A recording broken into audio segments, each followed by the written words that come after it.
Happy Tuesday, everybody, and welcome to Countdown to Classic.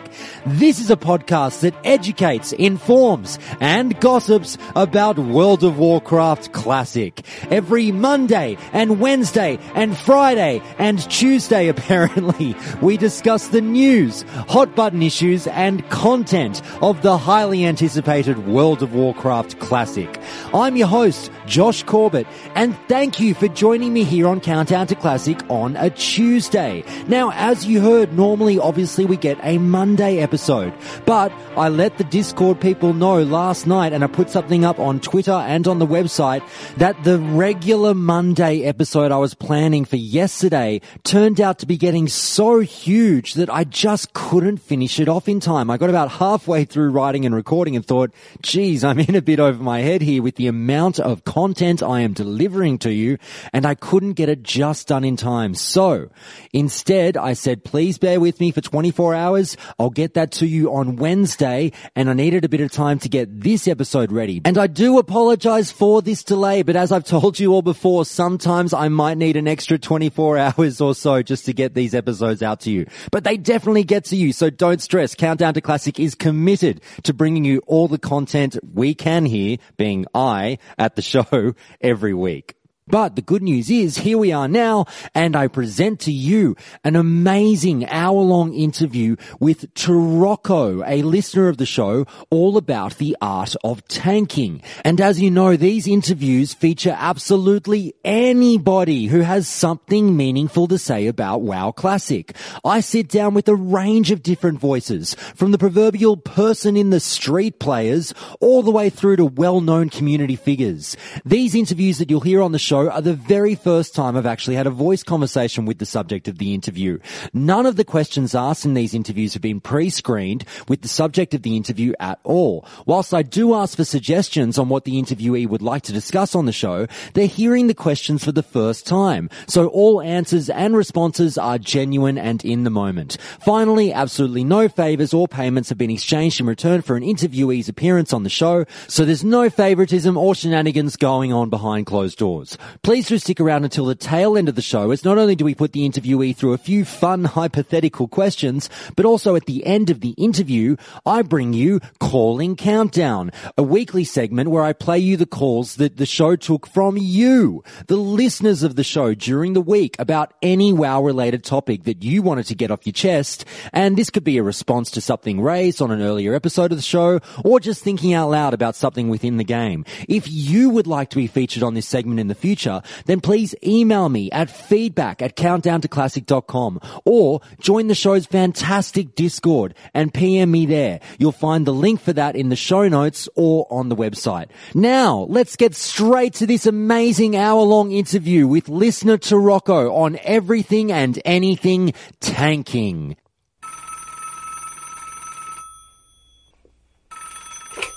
Okay, so a big Countdown to Classic welcome to listener Turocko. Turocko, how's it going? Going great, Josh. How are you doing? I'm doing well, thank you. And just so everyone knows, you approached me this week when I put the call out looking for some information on tanking. And I was really wanting to talk to someone who considered themselves somewhat well-versed in the art of tanking. And that's something that you said you'd be able to speak about. Is that right? That's right. I've played on several different classic private servers, 4 actually different ones, loving all the way to max on a warrior and completing in-game content. Excellent. All right, well, we might as well get straight into it. And as people know in the interviews here, what we do is we start out with a few minutes walking through your resume. So I've got about 10 questions here. Are you ready to go? Yeah. All right, question number 1. With as much specificity as you're comfortable with, where in the world are you from? I'm from on the East Coast, Tennessee to be more precise. Okay, and how long have you played World of Warcraft? I started in retail vanilla a little bit late, probably about 6 months in. I didn't even raid until the last week before TBC launched. They had a Max Ramus event. I got to see that as well as Molten Core. I didn't really raid that much in TBC either. I only did Kara in the Girl's Lair, the 25-man and the 10-man. I really enjoyed those though. When Wrath came, I quit because I played a rogue and a hunter, and they changed the specs completely, and I didn't want to relearn how to play the same class all over again, as it were. I came back to retail, and I was in a guild, and we were getting towards mythic rating content, and I said that I didn't really like the game much anymore. Everything was too easy. Even when I attacked an NPC, it would just die too fast. I didn't feel like that was an accomplishment as much as I did in the Power 3, 3 expansions, Wrath, TBC, Vanilla. Okay. And so my buddy said he was playing on a private server, and I said, those are no good. There's hacks, and people do crazy stuff with bugs and glitches. He said, it's actually pretty good. And I said, yeah, but the pop's probably like 500, 800. And then he told me it was 3K, and I was like, what? So I tried that out, and that was Nostarius. And, I started out as a rogue, leveled that to max. I did some pretty cool things on the rogue as well. I was in what's called the Devil Sword Cartel. Oh, yes. And, yeah, I was one of those guys. So I'm probably going to go off on a tangent, or we can continue with the tanking. No, I'll have some questions about the Devil Sword Mafia for sure. But just to clean up, what was your main character class and race? Okay, so on Retail Vanilla, I played a paladin. I was retard, I guess. Okay. On the Reddit, yeah. And what classes in total? How many classes, or which classes have you hit a level cap with? So I've hit level cap with Paladin, with Warrior, with Rogue, and with a Hunter. Hunter and Rogue on TBC as well. And in Wrath, I didn't get to max, obviously, because I quit. Okay. Same in Classic. Which server were you on when you started? I think it was Norrigan. Mm-hmm. And do you prefer to play on PvP or PvE servers? I prefer PvP. If you're in the world and you're player versus environment, you're interacting with the quests and the lore and the environment. If you're PvP, you interact with the other faction, and it's an MMO, so I rather interact with the other faction if given a choice.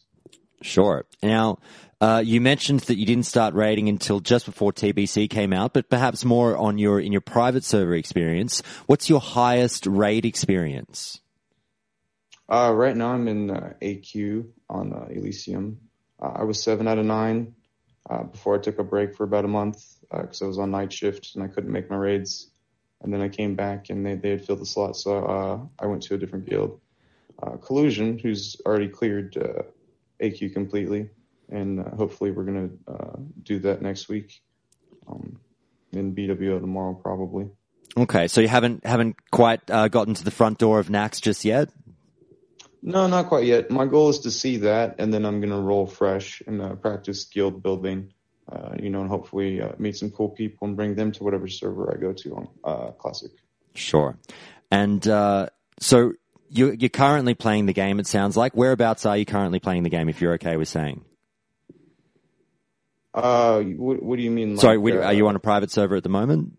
Yes. I'm on Elysium, or what it's now become is Light's Hope. Okay. Now, do you have a YouTube channel or a stream or anything that you'd like to plug? Where can people find you online? You can find me on YouTube, Turocko Elysium Tank. I don't have a scheduled stream, but I just stream my raids and, my cool content. If you just want to see, what it looks like, then give it a listen. So. And final question, complete this sentence so that we know where your allegiances lie. For the Horde. All right. Okay. Now that we know a bit more about you, Turocko, as you mentioned, you've obviously, you've got a fair bit of tanking experience, and, you are a high-end raider. You haven't quite made it to Nax, but you love tanking, and that's what you spent hours upon hours and days upon days and months upon months of doing. So why tanking? What do you love about it? Well, the difference between being a DPS or a healer is you get to control the flow of enemies in a manner that neither other role can do. And it's important that you pace yourself well. not just for the DPS, but for the healer as well, obviously. And if you don't do that, or if you ignore mechanics, or if someone falls behind, they can pull, more mobs. And so you got to be aware, not just of what's in front of you, but what's behind of you. I like to refer to a quote that I once heard, and it says that the art of the warrior is the art of knowing. And that means that you have to know what's going to happen before it's happened. So. Absolutely. So in your mind, is it the case that tanks require the most concentration of all within the roles in World of Warcraft? It depends, because there's lots of different roles that you can fulfill as a tank. You can be an off tank, you can be a main tank, you can be, a flag runner if that's what you want to do and you're a PvP player. So, now, many people suggest that there is a relatively steep learning curve to being a tank. Do you think that's a fair comment, or do you think it's slightly overblown? I think it is a fair comment, and the main thing is understanding weapon skills, if you want to get into that. Sure. So what your weapon skills are is they have to deal with the white damage that you do, and every 5 weapon skill levels is an actual character level. So if you have, level 60, you're going to have 60 times 5, which is 300 skill.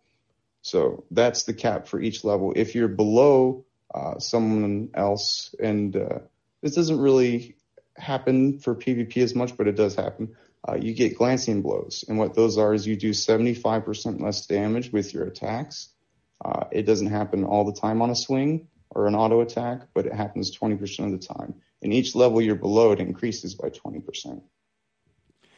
Now, you mentioned, just taking you back a step to that great quote that you had about the art of knowing. And in being a tank, when you play, do you think that there is a particular facet to being a tank that is perhaps continuously mucked up by other players? You mentioned that there's a number of different things that you have to pay attention to. Is there something that you think many tanks drop the ball on?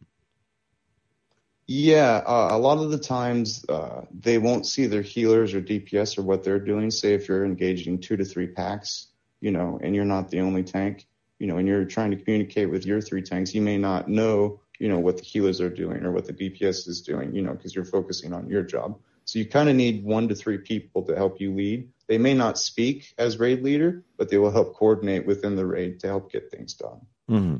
So what you're basically saying, and obviously I've got a lot of questions here personally myself, because I'm actually considering playing a tank when Classic comes out. But it's funny because the more I hear about it, the more intensive it sounds, and I'm like, oh shit, am I really up for this? But the next question is basically in that regard, it sounds like it's really something that you're not just a tank. You are an all-seeing eye over every encounter, keeping tabs on what everyone is doing. Is that what's happening? Yeah, you might want to describe it as like a guardian angel, because that's what you pretty much are as a main tank. You're the guardian angel of everyone that's standing behind you. Okay. So during these moments when you as a main tank are running through a dungeon or a raid and you're keeping an eye on everyone, you're watching what the DPS is doing, you're watching what the healers are doing, what in your mind are some of the, outside of perhaps the more obvious answers, the biggest mistakes that, let's say, we'll start with DPS. What are some of the biggest mistakes outside of obviously, dealing damage too early and drawing threat away, the obvious ones? What are some of the less common mistakes that DPS people do that pisses off a main tank? So if I charge a mob, even if it's not the primary target, don't attack that target immediately, because the tanks in vanilla, they don't build threat as quickly as they do in, say, TBC or Wrath. And I'll give you a quick example. In vanilla, Thunderclap is in your battle stance, not in your defensive stance. It's in your battle stance. So if you want to use Thunderclap, you have to stance. That's a global cooldown. Use Thunderclap. That's a global cooldown. Stance back to defensive stance, and then continue to build threat. And if we were talking to healers now, and you were saying that there were some of the common mistakes, or perhaps even the uncommon mistakes that healers make that piss off main tanks, what would you say to them? I would say that just communicate with your main tank. Don't say nothing if you're low on mana or you're finding that he's hard to heal or that the DPS are taking too much damage, then say something. The worst you can do is not say anything, because if no one says anything, then nothing can be done to fix it. You just mentioned earlier the obviously one thing that tanks have to, well, warriors in particular, obviously, well, just warriors, have to take into consideration is stances. And for someone like me who's never really played a warrior, and obviously for people who are listening who might not be as well versed in warrior play, one thing, tell me how wrong I am with this one, because obviously we hear about another class that has to constantly change the way in which they deal with things, which would be the druids, in that they shapeshift, they have to be adaptable to different situations. Obviously warriors in a certain aspect have to do the same. What can you say about stances that perhaps if people were considering playing a warrior, they really have to know? What you really need to know is that the more armor and the more mitigation that you get, the less damage you will take, and therefore the less rage you will generate. So you kind of need to watch your armor cap and your defense cap. There's two kinds of MTs. It's not just one, and this is based on gear, not spec. You have your TPS tanks, which is your max threat per second, the max amount of aggro you can build, and you have your mitigation tanks that have their max armor and their max defense. And based on what the encounter you're doing, you may use one set or the other. I see. Is it the case, and I'm allowed one very, very dumb question every interview, so please do feel free to laugh at me for this one, but again, I've got no experience with playing a warrior. If you are a prot warrior, are you 100% of the time in defensive stance, or do you pop in and out at times? You can pop in and out at times. The cool trick, actually, is if you're a mitigation tank and you're fighting trash, and the mobs start to get away from you, you can go into Zerker stance because you'll take more damage that way, and you'll get more rage. So if you're heavy armor and you're low on rage, you can go in Zerker stance real quick. You just got to be careful. You got to communicate with your healers, otherwise you'll go down really quick. Now, you talked briefly about the interaction that you might have with players, and obviously communication is so critical when you are working as a main tank and trying to deal with the rest of your raid or the rest of your 5-man dungeon or what have you. Do you find that in this communication with other people, there can be a great difference of opinion in how you should play as a main tank? Yes, everybody thinks they can drive somebody else's car because they have a nice one. That doesn't mean you can. You can't drive stick shift, bro. You don't know what a warrior's like. Well, if we go into the specifics of that, what are some of the better responses or comments that you've had about your play when you hear that from other classes? I hear just like, well, teach me, If someone's arrogant, and they think they're a badass, well, maybe they know something I don't. I'm be like, well, what do you know? What do you know that I don't? I would presume you get a lot of people saying, bro, I have a warrior ult, you're doing it wrong. Does that come up a lot? Sometimes it does. With my experience, though, and that kind of just goes with anything, once you have enough experience doing something, it doesn't really matter what people say because you already know who and what you are. I would just kind of focus on that no matter what class I was, trying to develop who and what I'm going to play as soon as I make that character. Okay. Now, in playing as in your role as a tank, and I should ask, just clarify, which class is it that you have the most tanking experience with? Warrior. Warrior, sure. Okay. But you mentioned that you did originally play a paladin, but eventually you shifted over to warrior. Is that right? Yeah, I played the Paladin TBC to around level 65. I tanked 2-3 dungeons like Hellfire and Underbog. Nothing else after that. Okay. Well, this is what my question spawns from. In having at least a little bit of experience as a tanking Paladin and now having a vast amount of experience as a tanking warrior, what would you say is the biggest problem with Paladins who want to tank? I think you're going to be in for a rude awakening because the way your damage is dealt to enemies and the way your skills are set up, you're not going to be able to tank as well as, say, a warrior. That is to say, and I've seen the parses for this, if you're going to do a boss fight and you wanted to be MT, people would have to wait anywhere from 15 to 35 seconds before even attacking the boss for you to build your threat.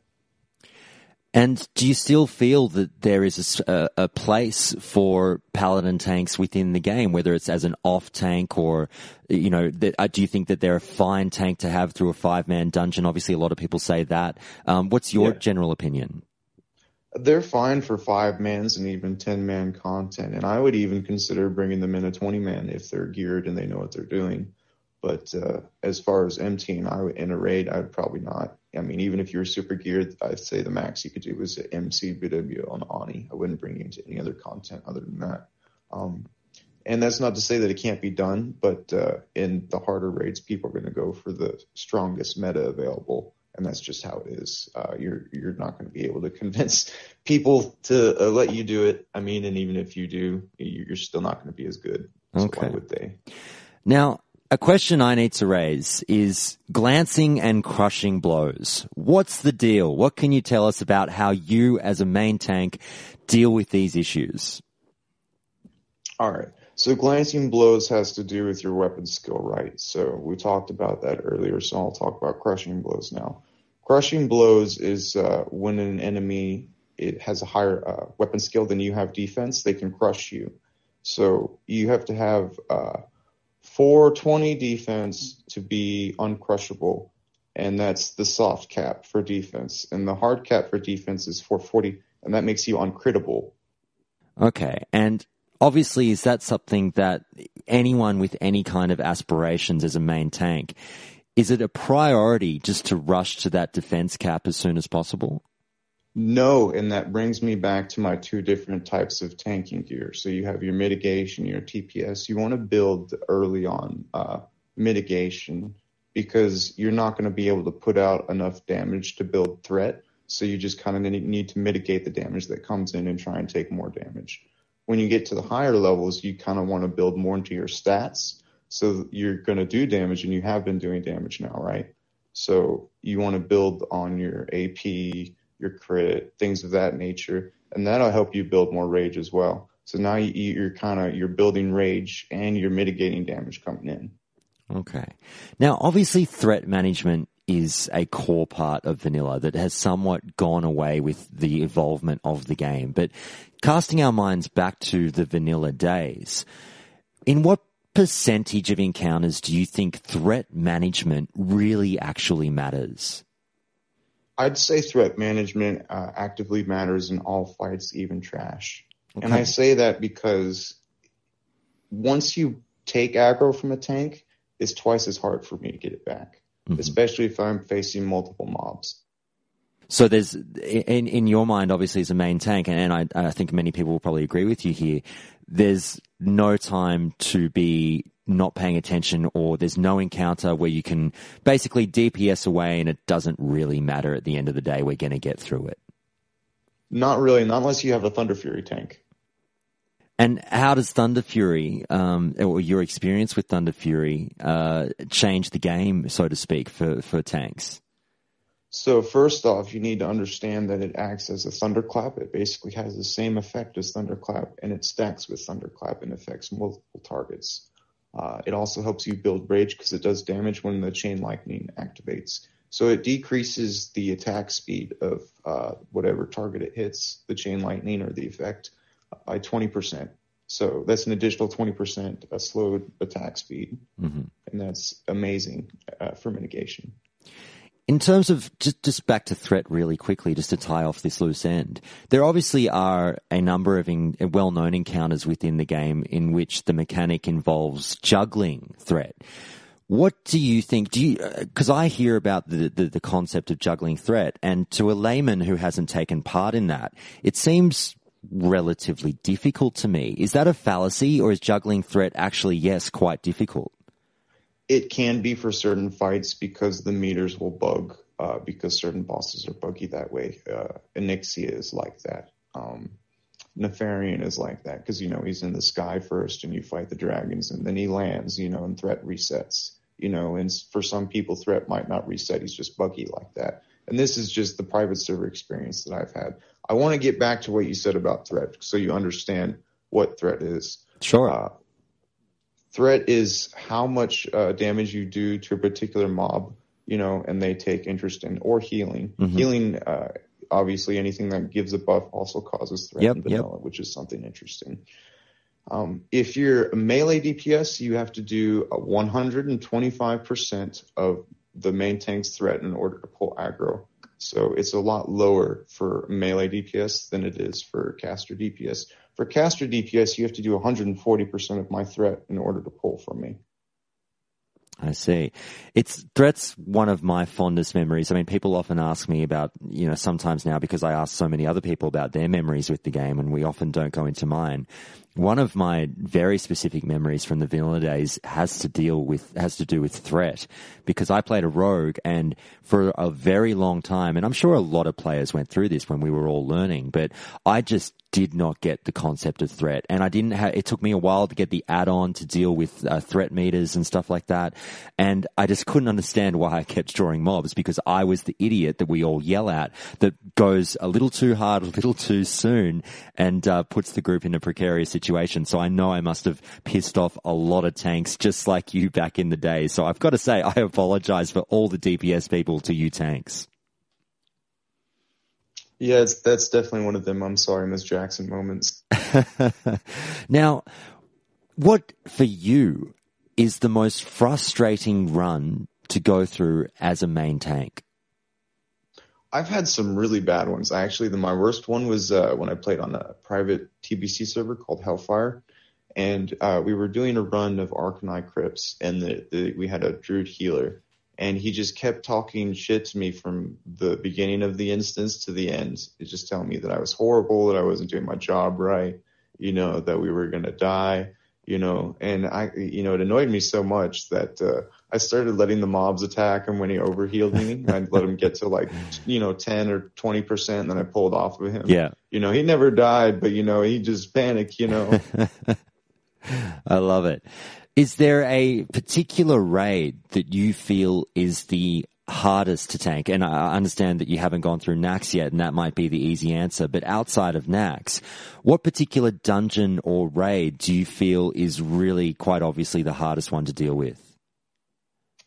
Nax is the obvious answer, but I'm not going to talk about Nax because I haven't really experienced it that much. I only did one or two bosses in the pre-TBC event. Mm-hmm. So in AQ, I was in a different guild before the one I'm in now, and we had our GM and one of our MTs leave, quit playing completely. Mm-hmm. So I filled the slot in the 4 MTs. I was third as far as gear goes, MT, and I had been previously DPSing.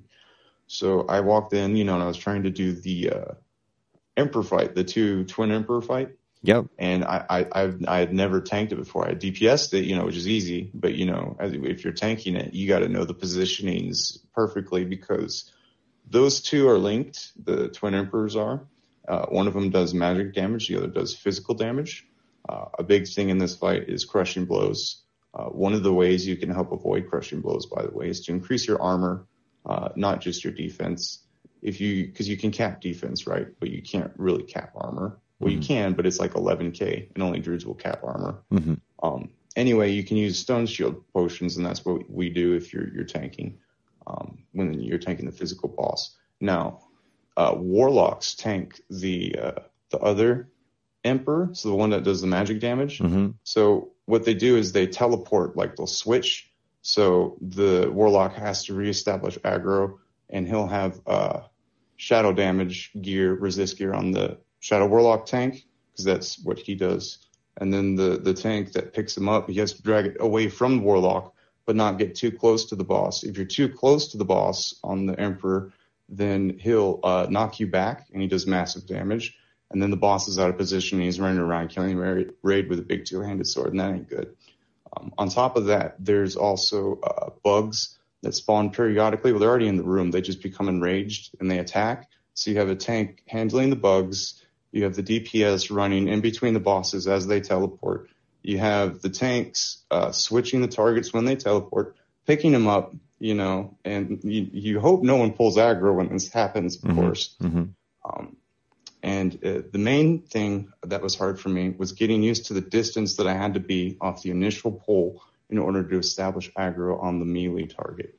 If you're too close, he'll knock you back. But if you're too far away, someone will pull aggro because they'll heal or something. And then you're out of position and you got to get them back in position. And that delays the fight by 30, to 40 seconds easily. Wow, the more and more I hear about this tank play, the more I'm questioning my decision to think about rolling a warrior in Classic. So this is good stuff for me, and maybe I'll leave it to the professionals. But you just said the magic word that we hadn't touched on yet, and that was positioning. And one of my listener questions, I asked my Discord channel to send in some questions for you today, and a few people did get back to me, and one of them, we'll get to the rest later, but one of them was...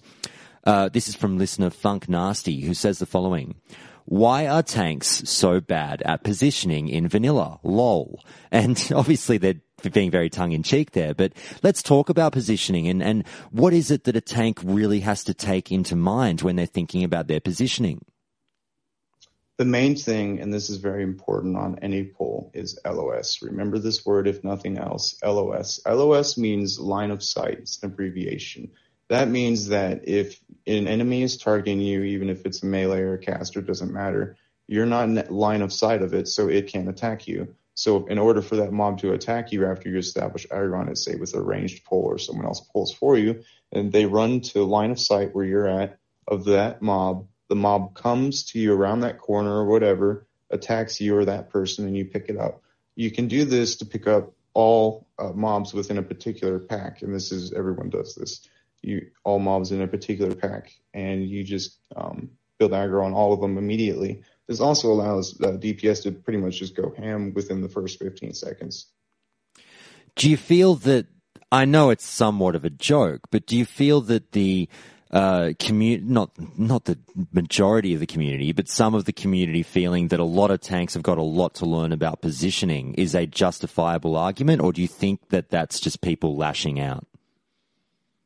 I think it's a little bit of both. I mean, if you have a horrible tank that doesn't position at all, both on the pull and then once he gets control of the mobs or threat on the mobs, that can be an issue, as well as not knowing where to put a particular boss for a mechanic. That can be a problem as well. As far as 5-mans go and raid content, I think as long as you're just consistently doing the content and you go along with progression and try to just see everything, you'll be fine, because you just learn along the way. The main thing about vanilla is it's just a grind, for anything you want to do. And as long as you become better every day, you're doing your job just fine. Now, I appreciate that you don't probably have much experience with the class at all, but there's obviously another class that we talk about when we do talk about tanking in a way, and that is druids. And obviously there is a potential way for them to tank some content, but then people feel that they get phased out later in endgame. How do you feel about druid tanks? I actually am probably one of the best people to ask about this. Oh, fantastic. When I was on Nestarius and I was part of the Devil's Sword cartel, I had a rank 13 druid that got me in, and he was my buddy, and we had leveled together, and he tanked as well in BWL and MC. As MT even, but he had the, rank 13, max is rank 14, which is High Warlord. So he was Lieutenant General or Lieutenant Warlord or whatever. And that's the best gear you could get at that time for Feral Druid. And he could just do amazing things. So he used that. He used the Draconic Avenger, which was two-handed mace from BWL. And he just knew the class so well. You got to power shift in order to build your rage, and you got to keep your rip up. I'd say that it really is probably one of the most complicated rotations in the game, if not the most complicated. That doesn't mean it can't perform well. That doesn't mean, that nobody wants it. It just says, be prepared for a big learning curve. I'd say it's even bigger than Warrior, because at least during a Warrior, you know exactly what your abilities do and what your spec does.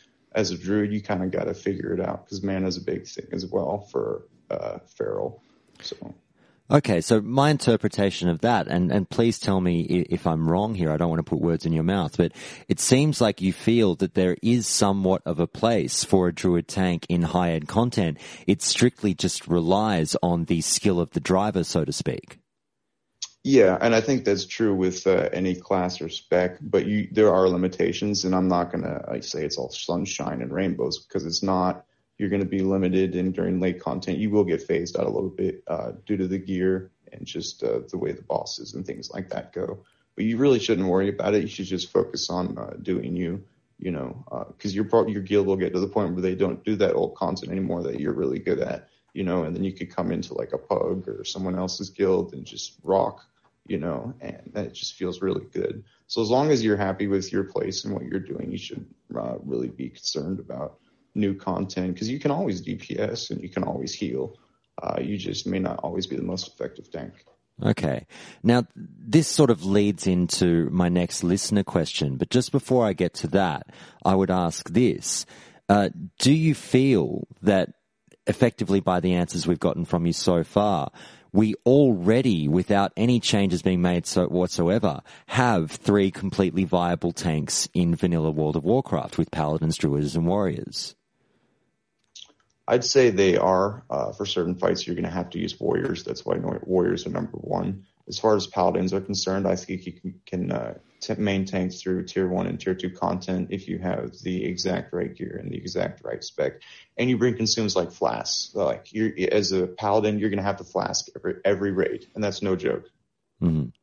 Now, getting to this listener question, perhaps it does revolve around, and we haven't gotten to changes versus no changes or anything like that, and whether you feel that, there's anything that could be done in Classic for the plight of the tank or what have you. But the listener question is this, and it's from listener Dominance, who asks, what kind of negative or positive impact in your mind would occur if we had 3 types of viable tanks for any given scenario, such as a viable druid more focused on dodging, or a paladin perhaps able to multi-tank? Would it have as big of an impact as many suggest? Well, the easiest way to answer that question is to say, look at TBC and what they did there. They made each of the classes a little bit different and a little bit of the same at the same time. And I think that's kind of the trap that we've fallen into with retail, is just over time, we've slowly made the classes a little bit different and a little bit the same at the same time, to the point where every class now plays exactly the same. It's just different abilities. So the biggest thing about that is trying to make sure that you retain the flavor and the lore of the class, as well as the abilities within the gameplay. And to that effort, you shouldn't really try and make all 3 tanks viable in the same way, or focus in a different way where they can still do everything. It's good to have limitations. I'd say even that our limitations tend to bring out the best in us. So. Now, the follow-up question from Dominance, and this is only no pressure, it's a bit of an on-the-spot question, but in the situation that, let's say, some kind of changes occurred and Blizzard perhaps buffed Paladin tanks and buffed Druid tanks or what have you, and everyone's awesome now, is there a particular boss that you feel would be best suited to those 3 tanks? So is there one boss that you feel warriors are absolutely best for? Is there a boss that you feel a paladin tank is absolutely best for? And is there a boss that you think absolutely druids would be number 1? Yeah, for paladin, I think the AQ boss or Panther boss, even in ZG, where you have the extra mobs that attack you. Any boss fight where you have multiple mobs attack you, paladin is great, because not only does he do damage to those mobs, if he gets initial aggro on those, that avoids a GCD on the Panthers from hitting, or the mobs from hitting someone else, which is great. Obviously, he may not hold them forever. And a big thing about paladin tanking too is you got to do different ranks of things in vanilla for any caster, really, except for maybe warlocks. And the only thing you probably would rank lower would be Shadow Bolt. Okay. Now, I might as well knock off these next 2 listener questions, and they're both from the same listener, Palfurus. And we'll go with the first one. Palfurus asks, what's in a tank's psyche that drives them to the front, whether it's for glory or the greater good? I remember seeing this guy, and you kind of do drive for glory or greater good. You kind of need to it's not even what you really need to do. You asked about the psyche. So the psyche is kind of just what makes you want to do something. And it's different for each person because not everybody wants to tank, even as a warrior or as a druid or as a paladin. You may want to heal, you may want to DPS. So, coming to tanking, even from a DPS role like I have, is just wanting to have more control over the fight or over, my gameplay. A tank will do that. It doesn't matter if you're an off tank or a main tank. You have more control over a fight than anyone else. So do you feel it appeals to the perhaps the micromanagers out there? Yeah, it does. A lot of people will yell at me and say, no, rogues have CC potential in PvP, and that's better than warrior. Well, mages do too, and blah, yada, yada. Everybody's got, CC and viability in PvE and PvP. There are different specs, of course, that don't perform as well as others that, for instance, I wouldn't include a boomkin in my raid, at least not early on. Towards like AQ and Nax, I might bring them along because the caster gear scales up considerably by then. And that's kind of the big thing you need to look at if you're going to play melee or a caster and you don't know what you want to play. You need to understand the patch progression of content and just generally how the itemization has changed between patches, right? So like melee, rogues do really good early on. They top meters, and then Fury Warriors come in later and they just own. And casters and mages rule the meters pretty close, almost on top of rogues. Usually before mages are on top, because rogues, they take time to get gear and they have weapon skill, because they're melee. Well, you just hit on a key word of itemization that I want to chase up with in the question following this one. And just to finish up on Pal Furious's listener question, his next one was, in your opinion, what's the hardest encounter to tank in all of vanilla? I'd say 4 horsemen, just because there's so much shit going on. And I think a lot of people would agree with you on that one. That's perhaps a bit of a layup of a question for sure. Now, moving on, as I said, we brought up, you brought up that term of itemization, and I've asked this of people who do have a little bit of expertise with a particular class. Now, whilst everyone can go online and obviously very quickly look up some information about best in slot and the particular gear that they should have at level 60, are there particular items that you think perhaps are not as well known that you would strive for through the leveling process that you think people leveling as a warrior should look for? Yeah, one of them is Destiny. The other one is, I'll go through them real quick. Destiny is a 2-handed sword that on proc will give you, I think it's 200 strength. So it's like getting a Crusader proc on the sword. So you say you put Crusader on top of this or on top of it, and now it gives you 500 attack power, on proc if you get both procs at the same time. So that's huge as a warrior, both in PvE and PvP. That increases your damage probably by, I'd say, 150 to 250 per hit, depending on if you crit or not. Now, what is your favorite boss encounter? Your favorite one? I'd say I like Neff the most, just because it's a very dynamic fight.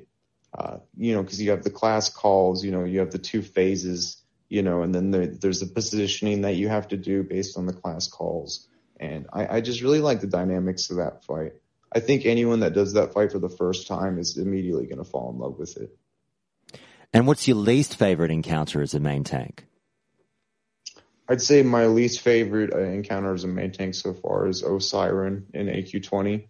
It's just an annoying fight because of the mechanics. It has an enrage timer, and you have to bring it to these different crystals that appear randomly around the map. And if you don't bring it to the crystals in time, then he enrages, and he does like 50 to 75% more damage, and his attack speed increases by like 20%. So you die pretty much instantly if you're not MT. And on top of that, you have to have 2 people follow you around. This is what we do on Horde. We have 2 shamans follow the MT around, and they put down Grounding Totem wherever he's at. And because the Siren will whirlwind whoever has the highest threat and attack the next highest threat person. So that he CCs him, and then he starts killing people, and that's not good. So you just kind of have them follow him around crystal to crystal. So the method is that, you lay down a totem here, and this boss has knockback too. So if the shamans aren't positioned correctly between the boss and the crystal and the tank, then he'll quickly get whirlwinded and everyone will die. Mm. Now, I appreciate I might be reaching back into the memory banks a little bit, but what's the most abusive thing you can recall saying to other people as a tank who have been giving it to you? You mean like talking back to me or just giving me shit? If people are questioning your ability as a tank, what's some of the funnier things that you've said back to them?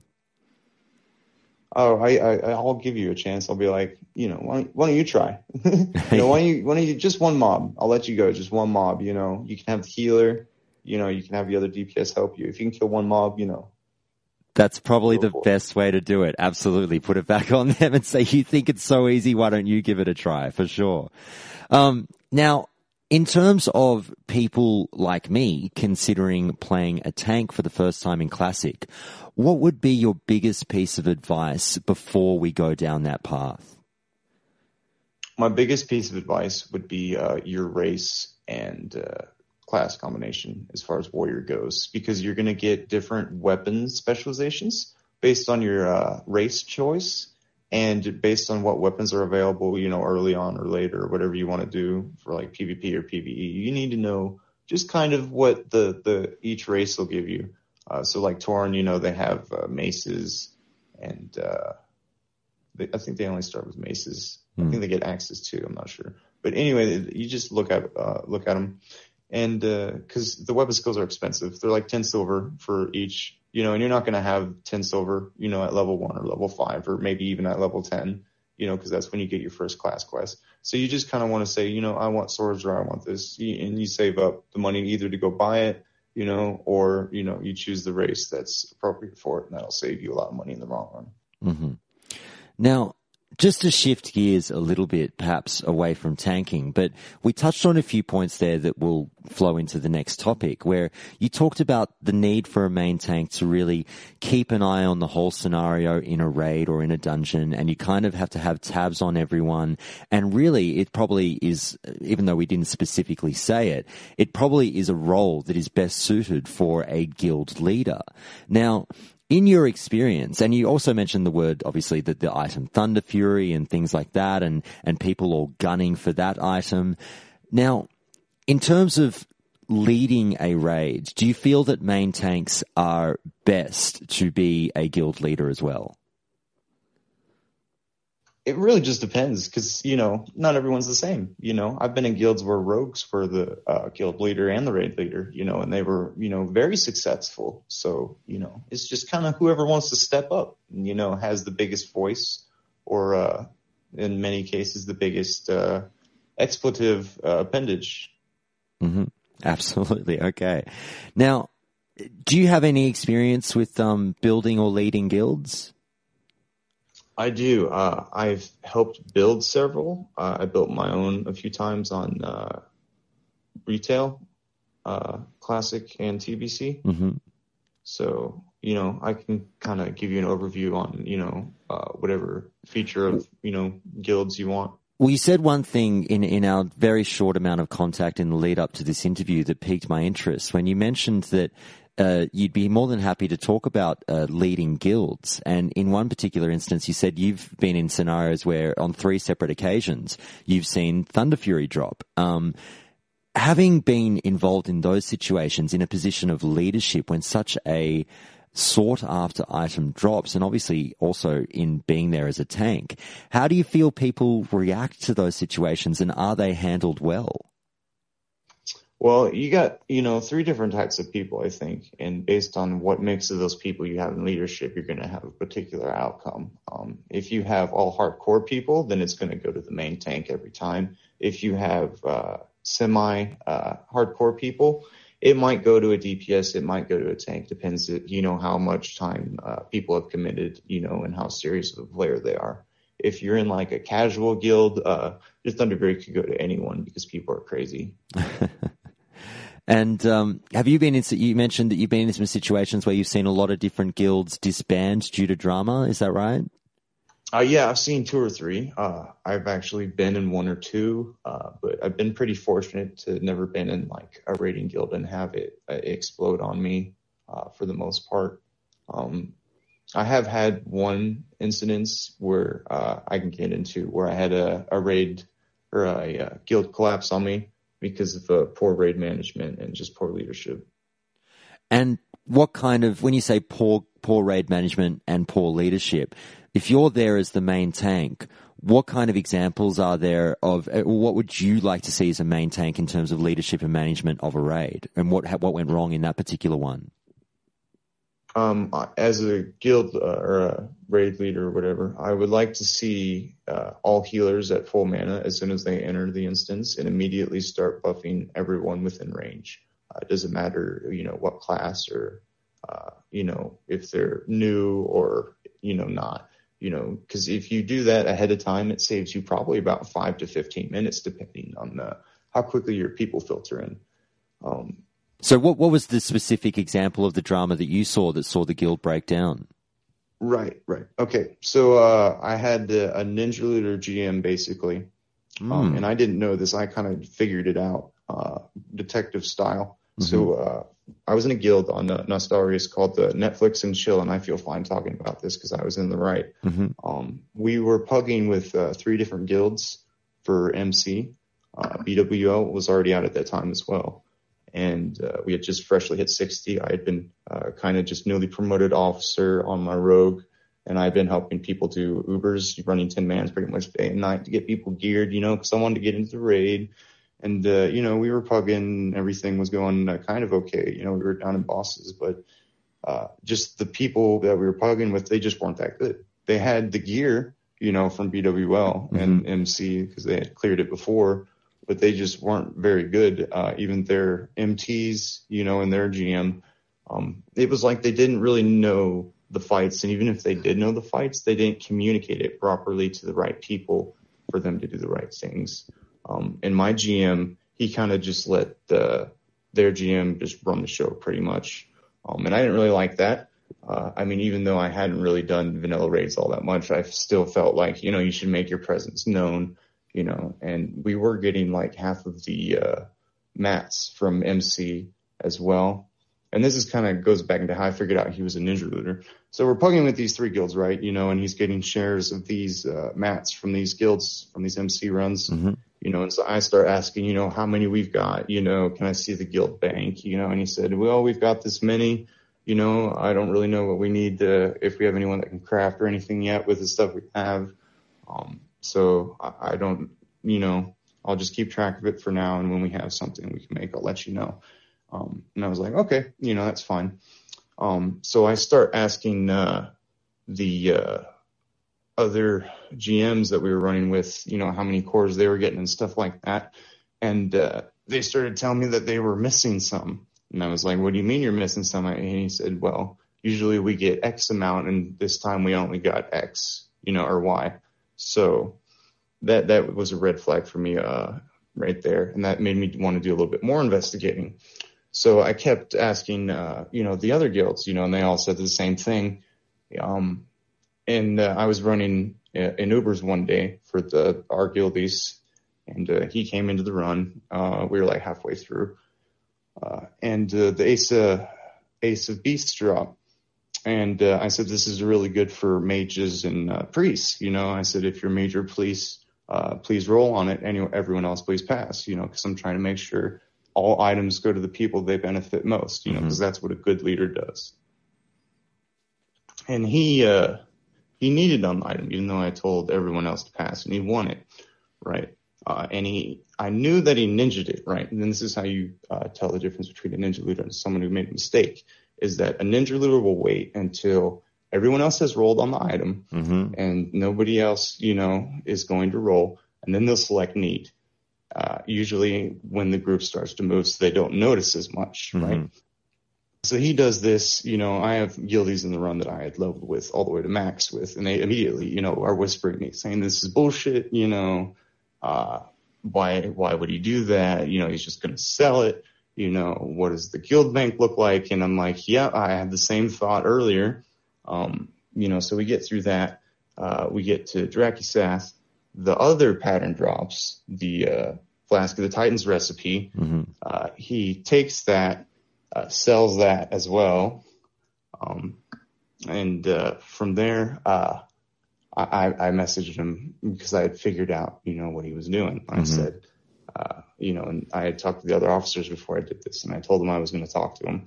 And they said, we should really just reform the guild because we're getting a bad reputation from this guy, right?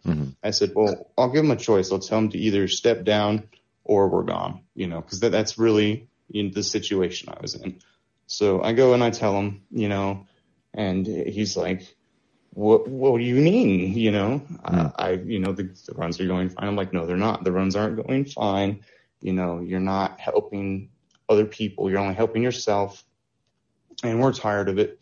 And if you don't change your ways and step down, we'll just form our own guild. And his response to that was to kick everybody in the guild out, promote his alt to GM, and then leave the guild on his main. Wow. As you do. I'm sure I'm dying to get, I must admit, as a few of the listeners know, I am a sucker for a good dramatic story, and I'm dying to get more and more of those on the podcast. So if any of you listeners have a really good, guild drama story, please do let me know. But anyway, with all that being done now, one last point I want to touch on. You mentioned that just with one quick hit, perhaps, one thing that you did want to go into a little bit was your thoughts on community experience and what that means within World of Warcraft. What does the community experience mean to you? The community experience is in not being able to queue up and having to interact with other people in a real-time world that actually matters, what you do, because people remember that. And they don't just remember, your class, your spec, or your role. They remember you as a person, as a player, and what you did to make their run different. And is that obviously something that a lot of us kind of are aware of this, why it's so important to preserve vanilla as vanilla, and the perhaps potential downfall of the game was with things like LFG, LFR, where people just weren't interested in engaging with each other anymore? I think one of their biggest mistakes Blizzard has made is to make battle groups as well as the transition areas where you can see people from other servers. I hate that. I completely hate that. It's like seeing an NPC. It's not even a player because I'm never going to see them again. Now, just one quick thing before we get to the fun questions, because you just said something that does pique my interest a lot. A lot of people are up in arms about the thought of these, battle groups or battlegrounds, obviously not just being done within the server cross-realm battlegrounds and all that stuff. It's never something that enraged me that much, but in saying that, look, I wasn't a huge PvPer, so I shouldn't talk too much out of school. But what my question is for you is that tell me why people like me are so wrong, and I think I appreciate the points that you're going to hit, but why it meant so much to the community to have a recognizable face in battlegrounds. Let me give you an example, and I experienced this in retail TBC. Say a certain server has progressed through a certain amount of content. All the content has been released as far as the patches goes, but this server has only progressed thus far. You've got another server over here in the same battle group. All content's been released, and they've progressed through all content. Now, what happens when those two players meet on the battleground? What do you think? Well, in terms of the fact that they're from different servers? No, in fact, of the terms of their progression and the fact that their servers have only progressed this far and this server's progressed way farther. There's going to be some animosity. Is that what you're saying? Yes. There's going to be animosity, and it's not going to equalize like people think, because servers aren't balanced, 50% Horde and 50% Alliance, and if it's part of, more servers than one in this battle group, chances are that you're going to get completely destroyed by these people if the servers that have progressed farther are primary Alliance or primary Horde. And that's just the way it is.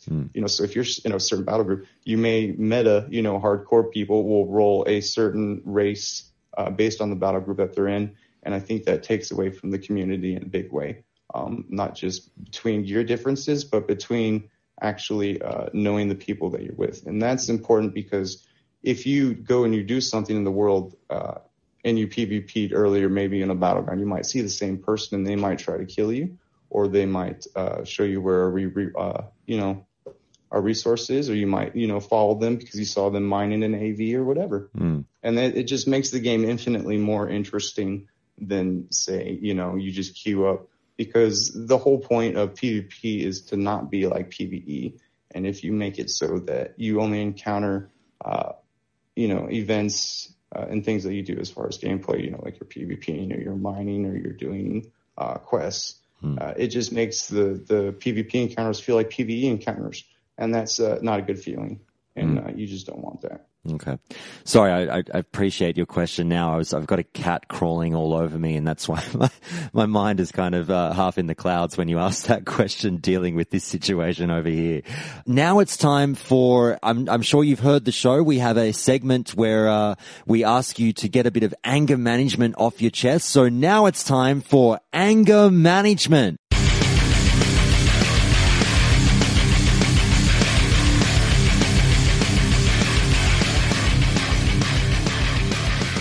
And Turocko, do you have a topic that you would like to get off your chest that really grinds your gears about the World of Warcraft? Yeah, I really hate it when people gank for hours. You people have no lives. What are you doing? Like, at least make me a sandwich or something. Send it to me in game so I can at least eat something before I die and not just be completely depressed. Fair enough. So, in saying that, if ganking and the people who really just dedicate all their time just to doing nothing but griefing you or camping corpses and things like that, are you familiar with the story of the relatively infamous ganker Angui? No. What class was he? Okay, so this was, I'm going to be doing a full episode on it quite soon because it is one of the more fascinating stories for me in World of Warcraft. This was a somewhat well-known, infamous orc. I think he was an orc rogue. But definitely a rogue. And he would just camp outside, I believe it was Menethil Harbour, and just cause absolute mayhem. And he did it for about 4 or 5 months. He was playing 8 hours a day for 4 or 5 months, and all he did was kill lobies. And it's just a fascinating story for me. But obviously you hear things like that, and that would be the kind of person that really gets you angry. Would that be right? Yeah, I actually remember reading that story, remembering what a fucking prick. If he was on my server and he had ganked me, dude, I would have gotten the Devil Sword Mafia after his ass or put a bounty on his head, dude. That dude would have been camped for a week straight. Nice. Actually, sorry, I meant to ask, you just mentioned again, tell me briefly about your experience with the Devil Sword Mafia. Yeah, so what you need to understand is the Devil Sword Mafia, as it's termed, is not one faction but several. Whoever has control of the crater at that current moment in the game is considered the Mafia. Everyone else is considered a cartel. I was part of the cartel. We did have full ownership for probably about 2-3 months, but, you got other factions. People collude, betray you, alliances are made, stuff like that, so...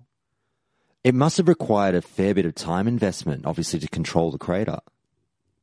Yeah, I'm just going to touch really quickly on how it was done. Yeah, sure, go for it. So, obviously, you got Alliance and Horde working together. They have their own servers, whether it be TeamSpeak, Discord, whatever. We have a Google document that has people scheduled for every hour of the day as far as farming goes. And we have 3 people in each farming group, right? So you've got one person who skins, one person who PvEs or PvPs, and one person who scouts the next spawn, right? So that's how it's done. So if you attack, the scouter, the other 2 are going to hear about it. We'll call them for reinforcements, and we'll come and enforce around you and kill you. And then we'll have people camp you that aren't farming, because there's a lot of people that we recruit that come straight out of the PvP premates and brackets, because the Devil Sword Crater is a great place to PvP or to learn how to PvP if you've got the gear or the consumables. I actually learned a lot more there than I ever did in Battlegrounds. So wow. So, I mean, I guess that you've already disproved a thought of mine, in that I am so silly I thought it would have taken a lot of players to try and protect this territory, but you're saying it only took 3 at a time. What you need to understand is it's a very much a cloak and dagger game. Just because you see 3 people doesn't mean there's not 5 logged out in the area. Right. Of course. Okay. All right. Well, we'll move on to the next segment. We'll move on to the next segment, and now it's time for the hot seat.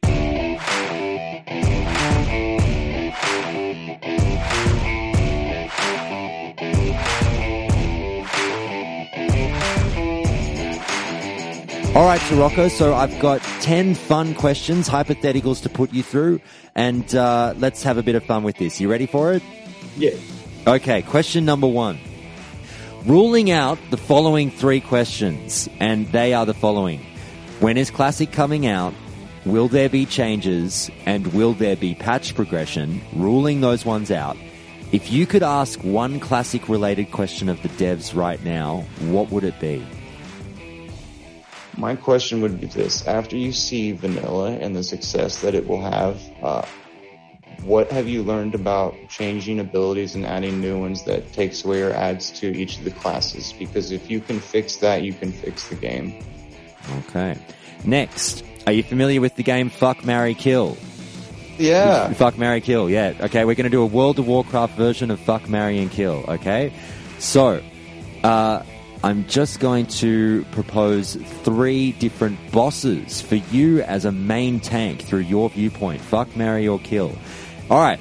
Fuck, marry, kill. A Siren, Twin Imps, and Razorgore. Who you got? All right. I would kill Osiren. I would marry... what was the middle one? Nefarian? Twin Imps?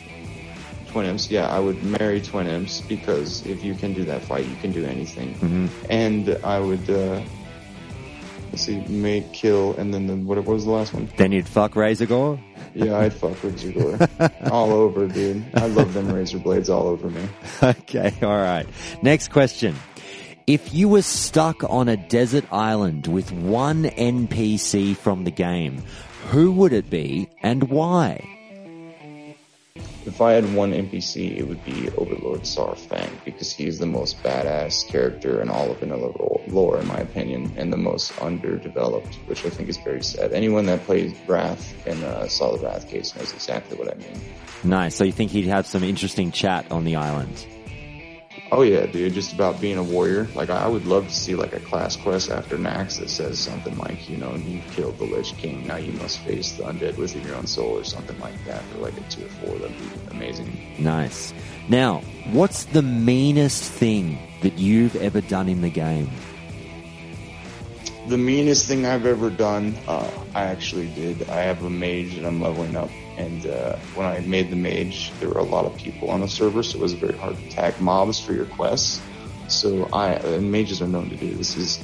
There was another mage trying to kill the same mob I was for a quest, so he kept tagging it first. For those that don't know too much about vanilla, if you tag a target, like you do the first damage to it, that mob and its experience and loot becomes yours if it dies. So as someone else trying to get that mob, you got to wait for that mob to go out of combat, and then for it to reset, and then you can pick it up, and now it's your mob. So what I would do on my mage versus other mages, I kept sheeping the targets. It kept regenning to full health, and it would reset. So I kept doing that until he was out of mana, and then it killed him, because it was actually a mob that was kind of hard to kill. So it killed him, I got the tag, and I killed it. Apparently he had an alliance friend though, because he came in and he killed me right after I killed it, but I still looted it, and it was like, ha! Very good, very good. Yeah, definitely I have a lot of fun with tagging mobs. I do know that a lot of players enjoy that aspect of the game. Now, I think I know the answer to the first half of this question, but I'll ask anyway. What class would you say you kick ass at, and what class would you say you suck at? I'd say I kick ass at warrior, but I suck at druid. I'm not a good druid. Okay. Do you have a proudest in-game moment? Yeah, I'd say my proudest moment was I led a guild on Elysium called Blunt Force Trauma. Like, I helped them recruit the first raid. Led the first raid as MT. All the way through like the first 2 or 3 bosses of BWL, and I killed Ragnaros for the first time. Like, I did the strategy. I had everyone set up in the positions. I told the healers what the healing assignments were. I told people what to decurse. I told people the mechanics. I called out the mechanics when they happened and told people what to do. Just everything. And when we finally killed it, that feeling. It was so good, like victory, like, everything that I said did and told everyone to do was validated by our victory and finally getting the kill on Ragnaros. Do you have a most embarrassing in-game moment? Yeah, I do. I'd probably say I had a buddy on a private server, on that TBC private server, and he came on to Anathema when that launched, which was like the new Nost after it left and then came back on the new developer team. And he, had raided with me, and he was like my co-MT. And he was too ragey. And I had the same problem in Blunt Force Trauma, where my co-MT was just too ragey. And that's, when I say ragey, it's kind of like what other people call hardcore. Like, they just take everything super serious. You got to do maximum DPS, maximum consumes, maximum metagaming. And it just takes a toll on some people, and not everyone wants to do that. And there's a lot of really good people that, they don't do that, and they still perform better than people that do. So, and I'd say I had a bad moment there because, we were kind of successful. I had helped recruit for our guild on the TBC, I had helped tear other guilds apart to get members because there wasn't a high population. It was just something I had to do in order to get stuff done and have fun on the server. So that's what I did. We came to, Anathema, and I already had a max level character. And I had leveled the warrior as well because I'd wanted to tank after experiencing TBC for a little bit. And he got to max level, and I was trying to help him with the guild, and get it set up and stuff. And I was already in a raiding guild, and he couldn't get the guild to start without me. Like, he needed me full time basically. And I just told the man that I couldn't do it. I can't be full time, MT with you.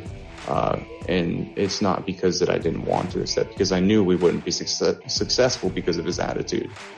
It's one thing, in TBC or Wrath where the raid groups are smaller, so you might be able to get, more people to work together with you, even if you have personality. But in vanilla, if you have a volatile personality, you won't get in a raid group, period. That's just how it is. Now, what is your best guess as to the release date of Classic? I'd say we got about 6 months to a year still, for sure. Because we got to wait for BFA to be released, obviously. That's the first thing. And then after that, we have to wait to hit a content lull. And then when that happens, they'll either release the beta or release Classic itself. And I don't really think that we really need to worry too much as long as the beta shows up successfully and we don't listen to the wall of changes. So, What was the moment that you fell in love with World of Warcraft? It was the first time I logged in on my Paladin on retail. I had been playing Star Wars The Old Republic on my Xbox, for those of you who know what that game is. And I had come from that, and they said, oh, it's a role-playing game too. And I'm like, okay, that's cool. I expected like a single-player experience because I'd never played an MMO before. And I logged in, and there was literally like 25, 30 people in the human started area. And then the music started playing.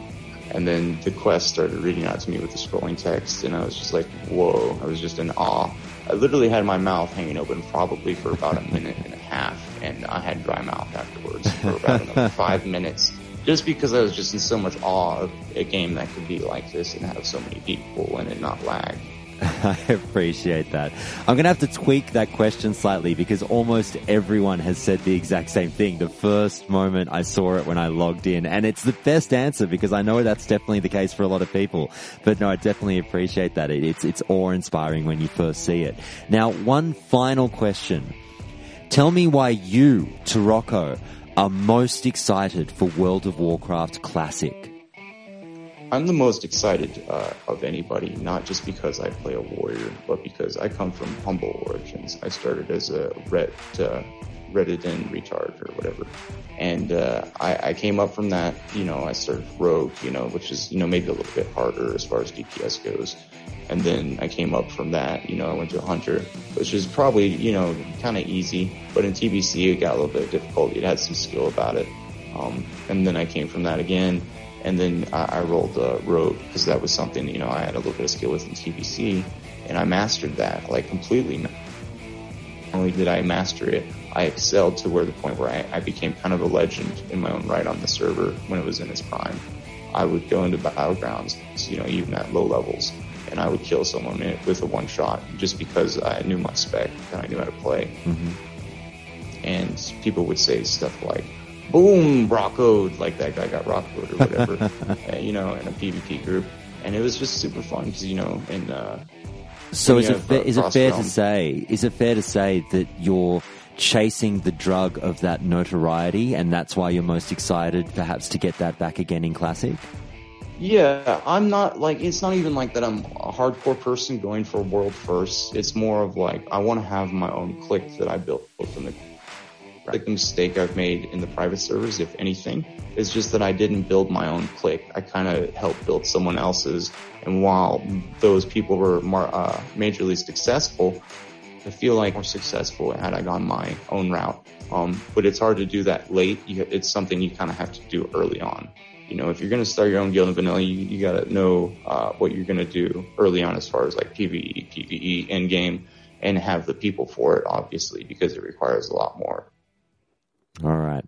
Well, thank you so much for everything, Turocko. That was a really fun chat, super informative. I'm sure a lot of people have learnt a lot, definitely about tanking today. Please, one more time, plug your stuff. Where can people find you online? You can find me at Turocko Elysium Tank at youtube.com. Okay. Thanks so much again. I really do appreciate it. And I hope to see you perhaps sometime further down the line on the show. Sounds good, man. Hey everyone, it's me again. I hope you all enjoyed that great chat with Turocko, and thank you so much to him again for taking the time out for the show. If you've got any comments or feedback about that conversation, then please do get in touch with the show at feedback@countdowntoclassic.com. But with that done, let's get to a few listener calls with Calling Countdown.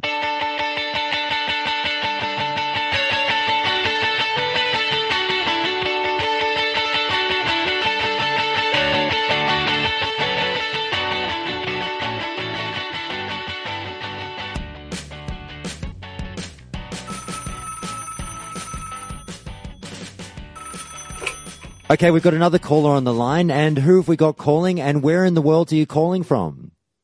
Hey, my name is Neil. I'm calling from Montreal, Canada.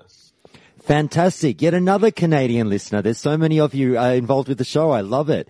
Now, Neil, you got in touch with me mentioning that you had a little bit of a background working in gaming. Is that right? Yep. So what's your experience in the industry?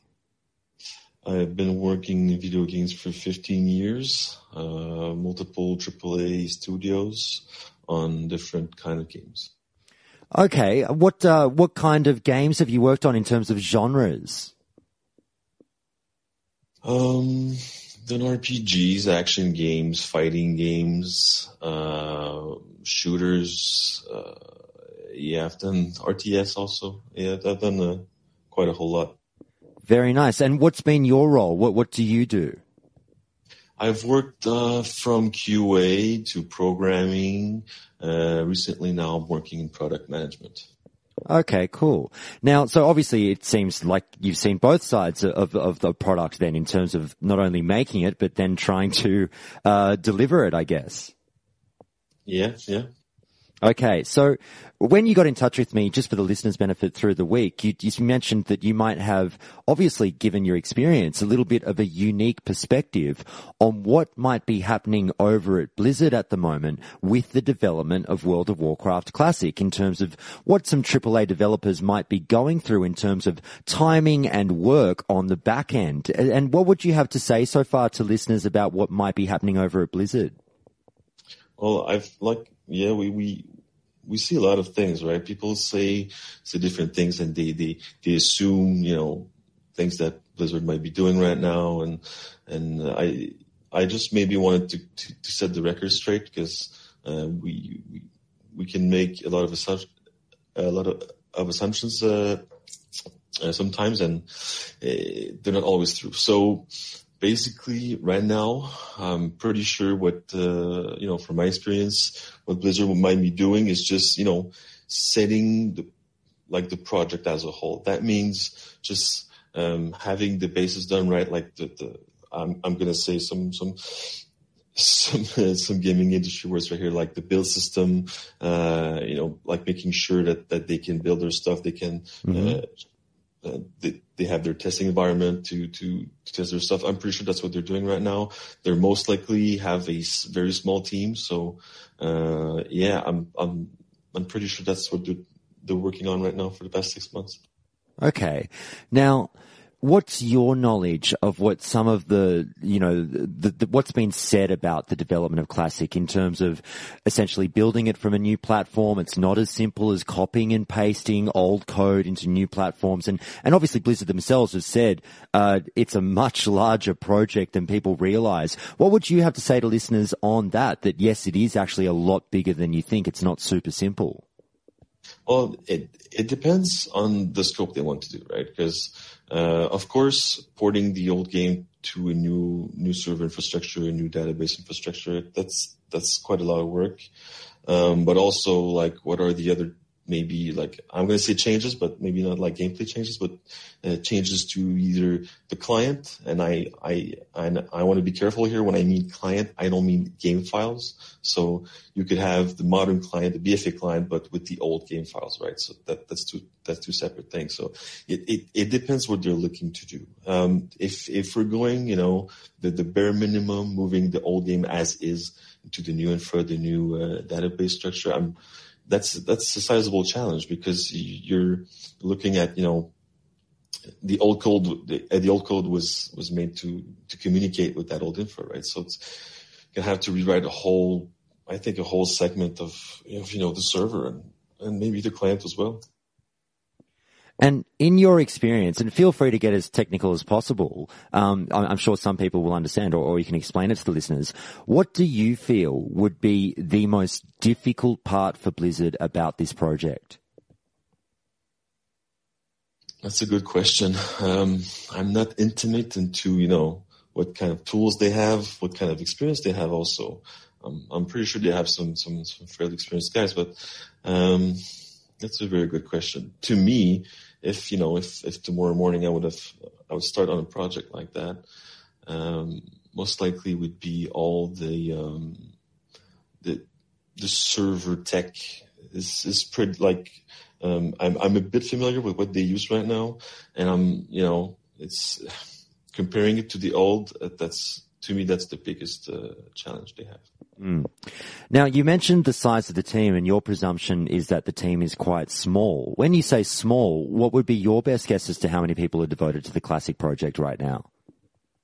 Saying as a whole, like, let's talk, programmers and, project leads and all that. I'm thinking maximum 10 people. Okay, interesting. And with your knowledge and experience working for AAA game studios in the past, I know it's hard to say, given that technically they can announce a game at any point of the development life cycle. But what would be your guess as to where the game is at right now? Okay, so they made the announcement because they knew it could work, right? You don't announce something that can't work. So they maybe, like they said they hit a breakthrough of, running the old server on the new tech, and I think that's most likely the case. So yeah, but where they're at right now, like I said, setting all the environments and making sure everything can get deployed quite easily, and I don't think they're tackling gameplay issues right now. It's most likely back end. It's interesting to hear. Obviously, we probably don't get this point of view often enough, but you just raised a really, really great point that they wouldn't have announced it if it wasn't working. And I like to joke on the show about, I think I've said in the past that I could imagine essentially, I think it was J. Allen Brack walking off the stage after playing the trailer, and then having someone like Mike Morhaime say to him, "Classic servers, can we even fucking do that?" It was such an early announcement that people like to joke that they hadn't done anything yet, but clearly they must have.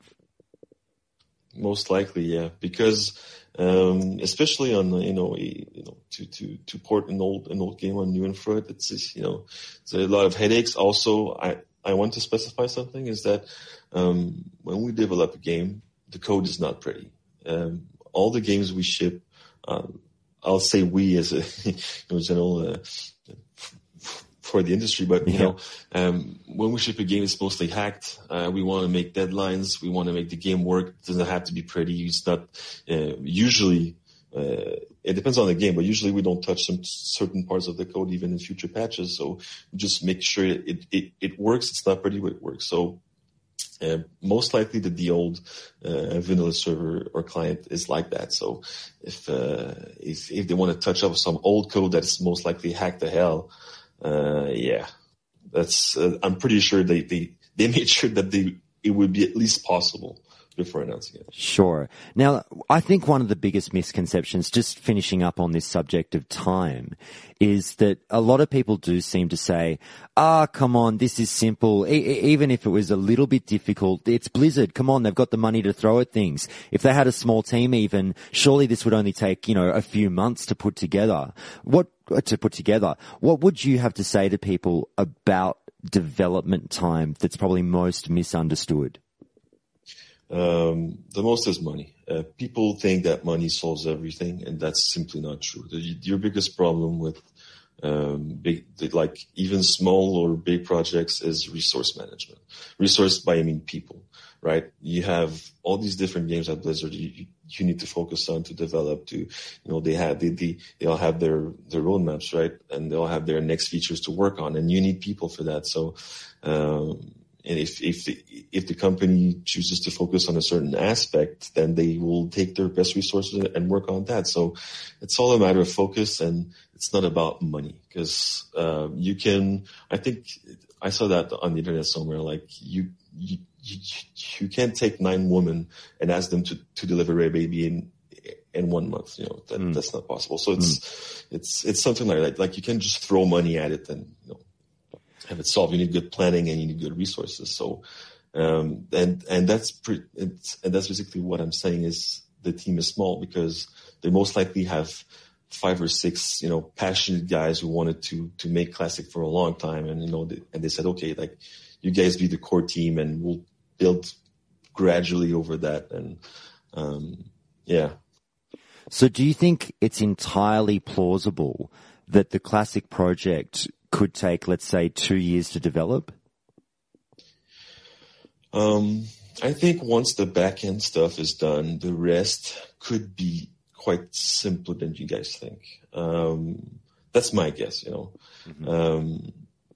So, my personal estimate for the release is November 2019, because it makes sense from a development time, a point of view, and also it makes sense on the release schedule also. Well, that's an interesting date for you to pick because obviously a lot of people have picked November 2019 simply due to the significance of the date being the 15th anniversary. But do you think that November 2019 date is actually plausible outside of the sort of kitschiness of it, and from a development standpoint, it's the most sensible date? Yeah, I think so. If they're it also depends on what they intend to do. If they want to change everything, it's going to take more time. But if they keep true to the classic feel and the hashtag no changes, I think November 2019 is a sensible. It's a sensible release date. Okay. Now, next I'd be interested, you mentioned briefly, what can you tell listeners that they might not know about AAA developers and testing cycles? Testing cycles, that's interesting because I've been in 5 different companies over the years, and I can tell you no one does things the same, especially for the testing side. It depends on the type of game, and also depends on how mature the company is at having those testing iterations. Basically, the classic will be like we code something, we ship it to the testers test, and they get feedback. That cycle can be either long or short, or there's whole lots of different things. My guess is at Blizzard they have it quite ironed out. I know they play their games a lot. I had a buddy that works there. He doesn't tell me that much, but I know they play their game a lot. So I'm guessing like testing for bugs, they most likely have a whole suite of of automatic tests to test the basic stuff, but they also play their game a lot. So I'm pretty sure that's one way to get feedback. But on testing side, it depends on a lot of things. But most likely from Blizzard, yeah, they should have automatic tests for MMOs. Like, you'd be surprised at how many things you can automate, and it's not that hard. I think for an MMO, the problem is the size, right? Because you have so many different systems interacting with each other and so many different combinations possible, and that's why they use PTRs. That's the whole point. So I think they most likely have a small QA department and use the PTR for testing all the little weird things, and the basic stuff is done either through the automation or through the QA team. Now, through your experience and all your years in the industry, can you recall off the top of your head what's perhaps one of the strangest or funniest things that was picked up in a testing cycle that made it quite late into a game's development? Well, okay. Yeah, there's some funny ones in there. Obviously not. You don't have to say the game's title or anything, but just what the bug might have been. I'm gonna say there was a fighting game I worked on that had a certain bug. Like we caught it pretty quick, but it's basically in that fighting game you could save your replays and then watch it after, right?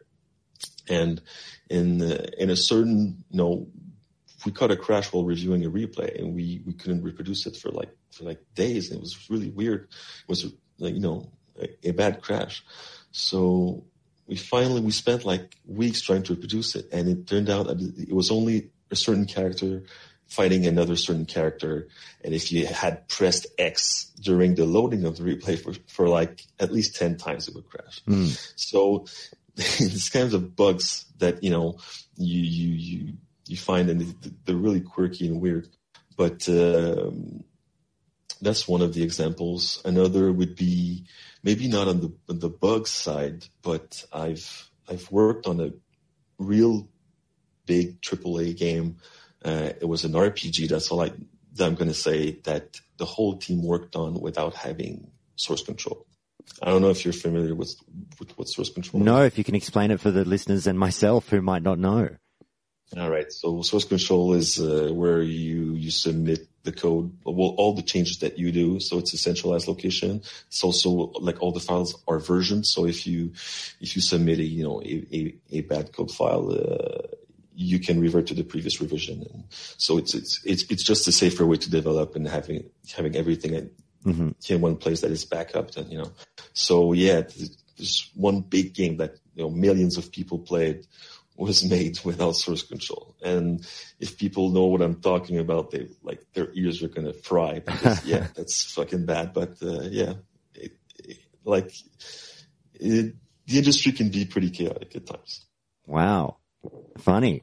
Now, moving along, you mentioned a couple of other things, and already I can tell we're only scratching the surface, and I'm already dying to get you back for, if you'd ever be up for it, having one of our in-depth interviews with you for an hour or more, because just your work in the gaming industry and what goes into making a AAA title in general absolutely fascinates me, and I'm sure the listeners would love to hear more about that. But just quickly before I let you go today, you mentioned that through your now you've obviously got a lot of World of Warcraft experience, I'm guessing. Yeah. Okay.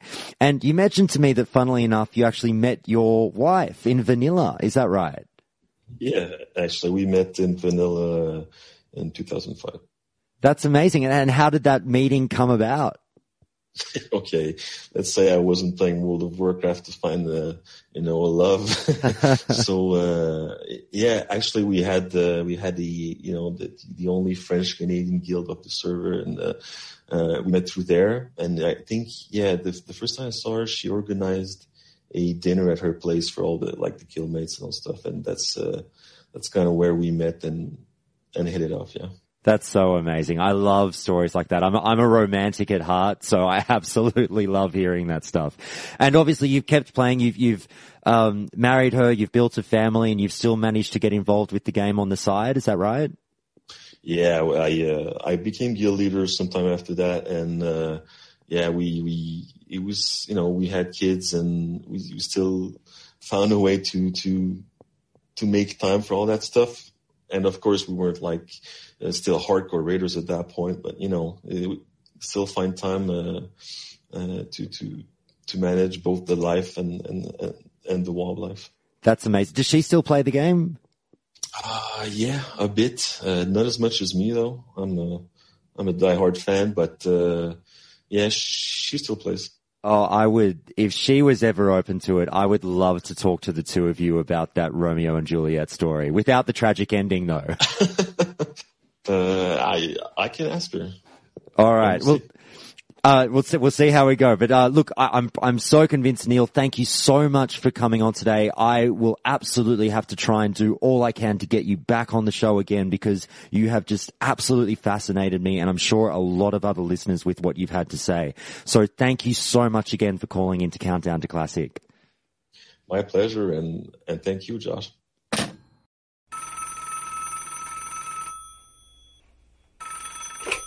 Okay, thanks for calling Countdown to Classic. Can I ask who we've got on the line, and where in the world are you calling from? Yes, this is GR calling in from Montreal. Fantastic. Now, thanks for calling in, GR. Just for the listeners' benefit, obviously you and I had been in touch recently.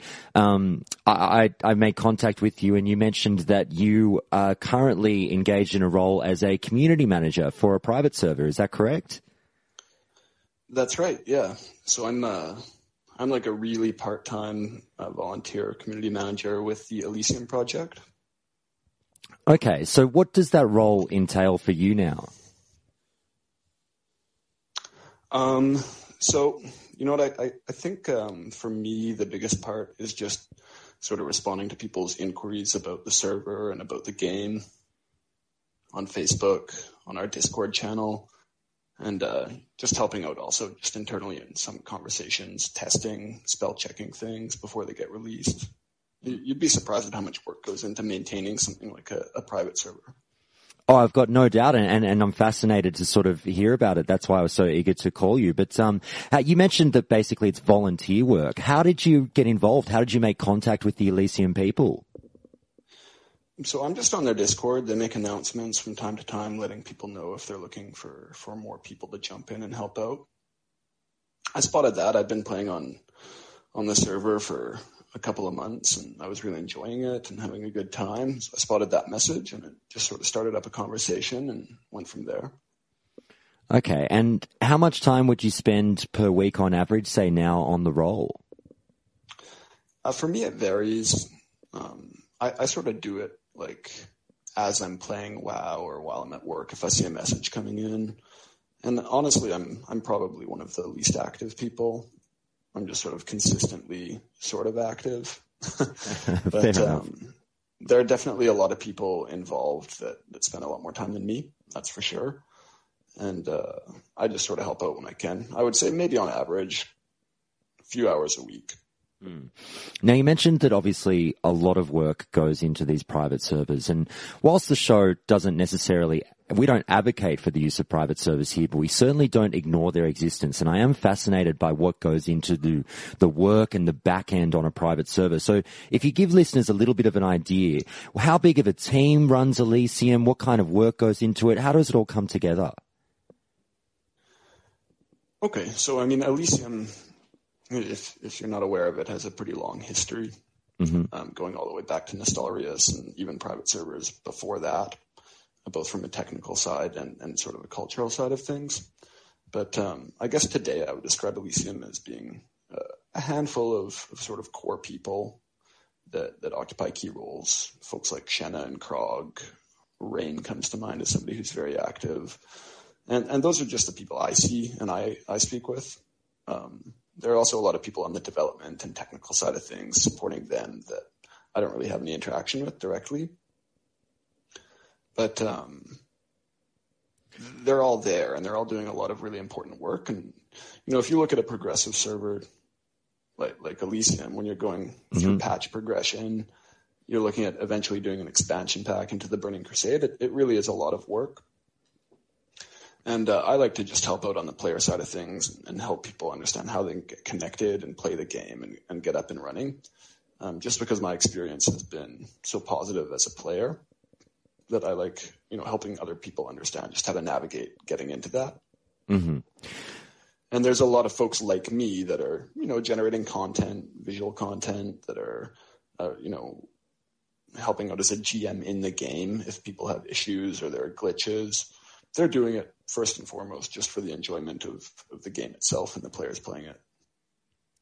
So in your role, what would be some of the most common gripes that players come to you with?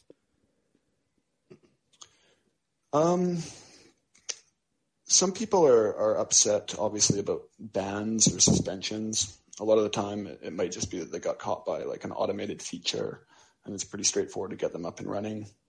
It's funny how a lot of players also sort of expect service instantly, as if we were Blizzard customer support. Right. But, the point is that usually within a couple of hours, people are responded to and up to date. If they're doing like a raid or something like that and they encounter a glitch in game, there always seems to be somebody helping them out. That's one thing. And a lot of people also just gripe about decisions around server in general and progression. And, there's disagreement about what should and shouldn't be included in certain patches, especially around PvP. I find with Battlegrounds, a common thing is that people get upset because they're not getting the same battleground experience that they've come to expect in modern games. So there's a little bit of playing around with how matchmaking works and things like that people disagree with. But we try to listen to everybody and come up with something that works. And you mentioned the word bans earlier. I mean, would you say it's easier or harder to get banned on a private server? It's sort of a double-edged sword because on a private server where you're not paying anything, it's very easy to, if you're a gold seller or something or a farmer running a bot operation, there's no cost for you to open new accounts.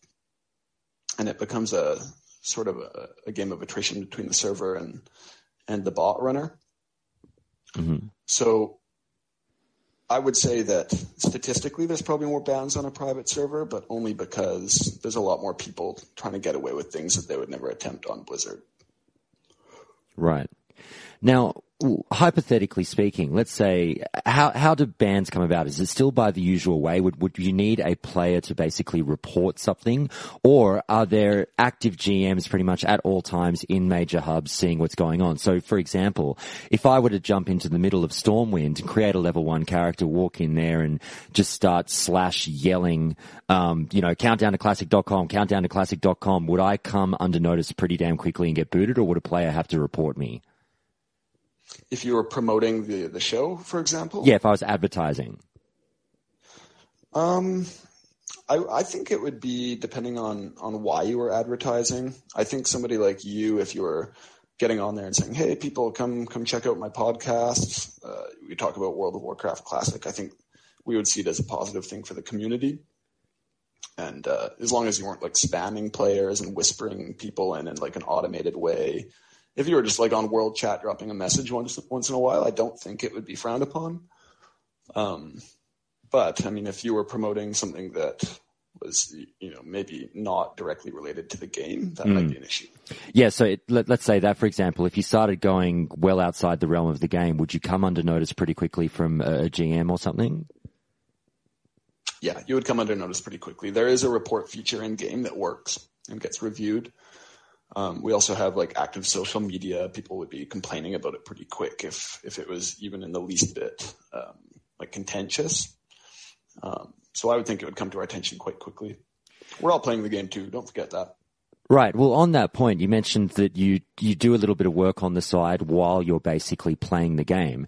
How often do you get to play the game with your role? Is it very conducive with your role, or do you have to kind of stop at times and go, okay, I've got to work now?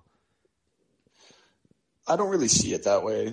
My contribution is that I'll help where I can. And if it's sort of above my pay grade, I just won't get involved. And, for a server like Elysium, I think they're okay with any help they can get. I'm not getting paid and they're not paying me. So if I want to get on the Facebook and answer a few questions about how to get connected, that's a positive thing. More helping hands, right? Sure.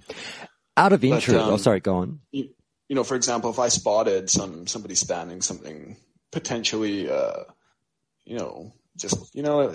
it raises red flags pretty immediately. If I spotted something, regardless of what it was, that I thought was questionable, I have a direct line to these guys, and I would say, hey, look, here's what I found. What do you guys think about that? And then there would be a conversation and a decision would be made. Out of interest, for yourself, when Classic does release, are you planning on playing it? I think I'll definitely register a Classic account, no question. Like I'm happy to pay for Blizzard products. But the reality is that this product doesn't exist yet from Blizzard, or at least not today. Mm-hmm. So the reason, sorry, go on. So I think I will continue playing on the private server. I think it'll depend on sort of what the community as a whole does. You know, it's very possible the project just stops being viable when the game comes out. I don't know what the outcome will be. Okay. Now, the only reason I ask is I understand that there's obviously, I'm not sure what Elysium's plans are, but I understand that there are still going to be some private servers that will carry on. I know some have pledged to stop once Classic releases, but I also know that some more than likely will carry on. What are your thoughts on the private server scene in a post-Classic release world? I think I know they will still exist for a number of reasons. People will want to play for free. That will always exist. People also want to play around with the game in a way. You'll see almost like modified game experiences. I know with Elysium, we're planning to progress Nighthaven into a Burning Crusade server. So anybody who's playing on the sort of vanilla experience will have the opportunity to relive the release of the Burning Crusade as it happened in vanilla World of Warcraft. Mm-hmm. So if Blizzard doesn't do that, I think that could be a big point of differentiation for a project like Elysium. Mm-hmm. And I'm sure that some of the other big names like Chronos and Light's Hope are thinking similar things and having similar plans. But I think a lot of that depends on Blizzard and what they release. A lot of that also depends on how creative the community as a whole and the private scene world is. I don't think any amount of plans can predict what's going to happen. Just a couple of final questions. Just following up from that, and again focusing on your subjective view. Let's say Blizzard hypothetically absolutely fucking nailed it with Classic, right? They just released a perfect version of the game that you could not be happier with. Would that be enough to have you walk away from private servers for good?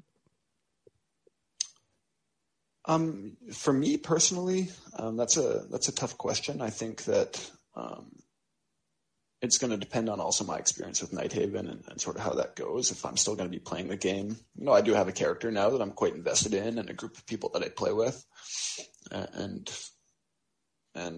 you don't walk away from that. But I think that if Blizzard nails the game, I ultimately, I think I'm in it for the game experience, and I would probably eventually transition into a Blizzard server game. Yes. Okay. And I think a lot of people actually would see that as a big win, because the private community exists, the private server community exists. First and foremost, our history is around convincing Blizzard that this game should exist again. So for it to come from Blizzard itself is only natural. I think people would be really happy to see that. Okay. Second last question. Having done just the light amount of work as a community manager that you've done now for a private server, does it make you appreciate a bit more the kind of customer service and work that a company like Blizzard puts into an MMO a bit more? Absolutely, 100%. I mean, it is an unfathomable amount of work to put together a game like this, especially when the expectation is as high as it is from a company like Blizzard. I imagine they're feeling a tremendous amount of pressure, and even more so than what we feel, just trying to replicate the product that they came out with, so many years ago. I can't imagine what them releasing a modern classic WoW must be like at the moment. Now, last question. What would be the one thing you would have to say to listeners is perhaps the most misunderstood or least well-known fact about maintaining a private server? Sorry, the least known fact about maintaining a private server? Yeah, what's something that people should know that they probably don't about what goes into maintaining a private server? That's interesting. I think the first thing they should know is that there are people in a private server anonymously. They haven't been making payments to Blizzard to be there. I would be aware that, the raw sort of human factor of the internet exists in private servers. So I would be wary about where you're signing up and maybe taking a few extra steps about understanding anyways your data security. Databases get shared back and forth, and ultimately it's unwise to play on a private server with too much exposure, I guess, to your actual email address and everything else. But at the same time, I think people misunderstand the community as being just that. I think people need to understand that there's just a lot of people here to play the game, and this is the only way that we have to play it. So is there anything else that people might want to know about private servers that is not well known? Yeah, so one thing I've found out as I started learning about the history of private servers is that private servers actually existed before vanilla WoW was ever released by Blizzard. Oh, wow. People were playing WoW on private servers before they ever played on a Blizzard server. How the heck did that happen? It's a really fascinating bit of almost technical accomplishment, actually. And I'm not maybe the full expert here, but as I understood it, somehow the client had been released for testing World of Warcraft, and without the server code, it was a big job, but they were able to sort of reverse engineer the client to build the first working open source server code for the Blizzard client. Wow. Or something to that effect. And they, I'll send you a link after that talks a little bit more in detail about it. But, sure. It was really fascinating when I found that out. The history of private servers goes way, way, way back. God, that's original private server must have really been in the deepest, darkest recesses of the web. Yeah, well, and I think it's actually evolved over the years, and probably some of that code has evolved to become what we play on today on servers like Elysium. Mm-hmm. But one thing I just wanted to say is what's fascinating to me is that this is just such a true testament to how good this game is, how good vanilla World of Warcraft is, that people wanted to play it so bad they were willing to reverse engineer the server to play it a few weeks before Blizzard released it. Oh, I've got no doubt. It's all a testament to the popularity and the amazing sort of overall quality of the game, the lengths that people have gone to. It's fascinating to me to see the effort that people put in because they love this game so much. Yeah, exactly. I agree. We don't realize when we play the retail game that you're playing with other, in my case, North American players. You're probably playing with other Australian players. Mm-hmm. But here we're exposed to just how international the community is. Mm. And it's crazy. There are known Russian guilds, there are known sort of European guilds, and even just the server is literally rolling 24 hours a day. There is no downtime other than, what the regional differences are. And it's kind of interesting to see the internationalism of the game. Definitely. That's been the one comment that keeps coming up whenever someone vaguely alludes to a private server is the surprise, not so much the surprise, but the affection for the fact that they're meeting people from literally all over the world. Mm-hmm. Yeah, it's really amazing. Fair enough. All right. Well, thanks so much again for calling. You're welcome. And that's been Calling Countdown for the week, everyone. And that is the show. Thank you so much for checking in with us here at Countdown to Classic and for listening along. And I do promise that the usual Monday episode will be coming on Wednesday, and it's a doozy. It's a long one, everyone. That's why I had to switch things up this week. But thank you so much for listening to this, and please do hit me up with some feedback if you've got it. In the meantime, please do all the usual stuff, everyone. Subscribe to the show wherever you get your podcasts. Email me with some of your feedback. Join the Discord. Check out the Patreon page. You know all the details by now. I'll see you all on Wednesday. Thanks, everyone. Bye.